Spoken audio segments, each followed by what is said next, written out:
بسم اللہ الرحمن الرحیم نحمدہ و نصلی و نسلم علی رسولہ الکریم۔ تسخیر حکام کا یہ سہ روزہ عمل ہے اور یہ حضرت شاہ ولی اللہ محدث دہلوی رحمۃ اللہ تعالیٰ علیہ کا بتایا ہوا ہے۔ ہر ایسے موقع پر جب آپ کو کسی حاکم یا افسر سے کام ہو، کسی سرکاری محکمے میں کوئی کام ہو، وہاں اپنی بات منوانی ہو، یا کوئی آپ اپلیکیشن دے رہے ہیں چاہتے ہیں کہ منظور ہو جائے، اور کسی حاکم یا افسر کی تسخیر کرنی ہے، اس سے اپنا کام نکلوانے کے لیے جائز صورت میں، مطلب کہ وہ آپ پر مہربان ہو جائے، اس کا دل نرم ہو جائے، آپ کے کام کو کر دے، تو ایسی صورت میں یا آپ کہیں کوئی پیغام دے رہے ہیں چاہتے ہیں کہ وہ منظور ہو جائے، یا کورٹ کچہری کے مقدمات کے بھی معاملات ہوتے ہیں، کورٹ میں پیشی کے وقت بھی اس عمل کو کر کے جائیں کہ آپ کے حق میں فیصلہ ہو، یا آپ جو بات بتانا یا منوانا چاہتے ہیں، یعنی کہ حق میں رہتے ہوئے جائز صورت میں اس کو کر کے جائیں گے تو انشاءاللہ تعالیٰ کامیابی ملے گی۔ اور اسی طریقے سے کوئی اپلیکیشن بھی آپ لکھ رہے ہیں، کوئی فارم جمع کر رہے ہیں، کوئی ٹینڈر دے رہے ہیں، تو اس وقت بھی 3 روز پہلے اس عمل کو کر لیں، اور پھر تیسرے روز جو ہے یا حاکم کے پاس جائے یا وہ اپلیکیشن فارم بھر کر کے جو بھی ہے لیٹر وغیرہ وہ جمع کرے، انشاءاللہ تعالیٰ اس میں کامیابی ملے گی۔ تو شاہ صاحب نے یہ طریقہ بتایا ہے کہ 2 رکعت نفل قضائے حاجت کی نیت سے ادا کریں، اور ہر 2 رکعت میں آپ کوئی سی بھی صورت پڑھ لیں، بہتر ہے کہ ہر دونوں رکعت میں سورہ اخلاص پڑھ لیں، یا پہلی رکعت میں سورہ کافرون اور دوسری رکعت میں سورہ اخلاص 1 مرتبہ، یا ہر 2 رکعت میں 3 مرتبہ سورہ اخلاص پڑھ لیں۔ نماز سے فارغ ہو کر سلام پھیرنے کے بعد 11 مرتبہ درود شریف پڑھ لیں، کوئی سا بھی، اور بہتر ہے کہ درود تنجینا پڑھ لیں، ورنہ کوئی سا بھی درود شریف پڑھ لیں، درود غوثیہ پڑھ لیں، درود رضویہ پڑھ لیں، اور اس کے بعد 200 مرتبہ یہ پڑھے یا رحمانہ کل شیء و رحیمہ، بس اتنا ہی پڑھنا ہے، یا رحمانہ کل شیء و رحیمہ،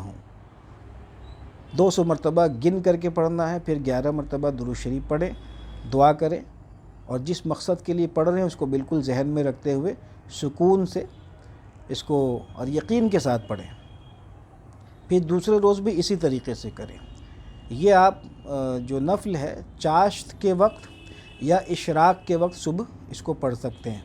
ویسے کسی بھی وقت جن وقتوں میں نفل پڑھا جاتا ہے آپ اس کو تہجد میں پڑھ لیں، یا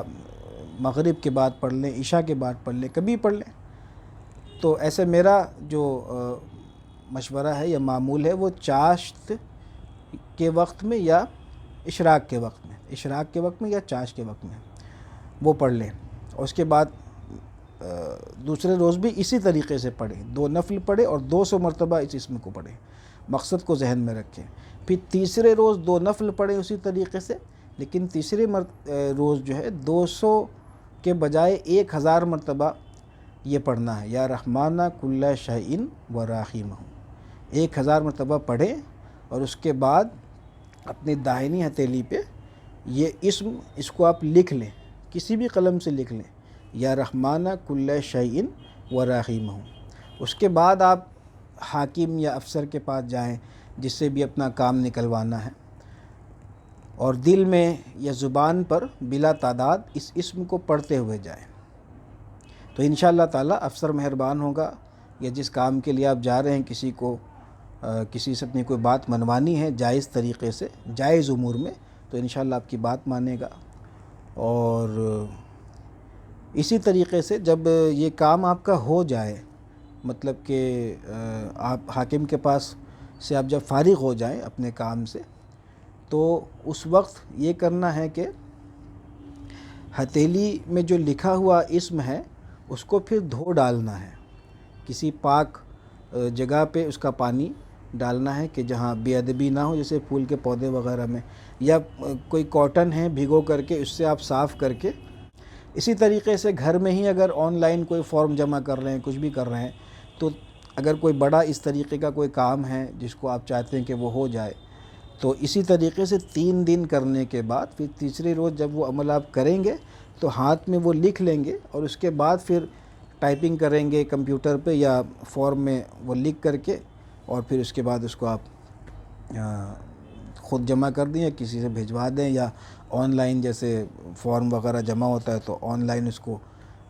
جمع کر دیں یا میل کر دیں، کچھ بھی کر دیں۔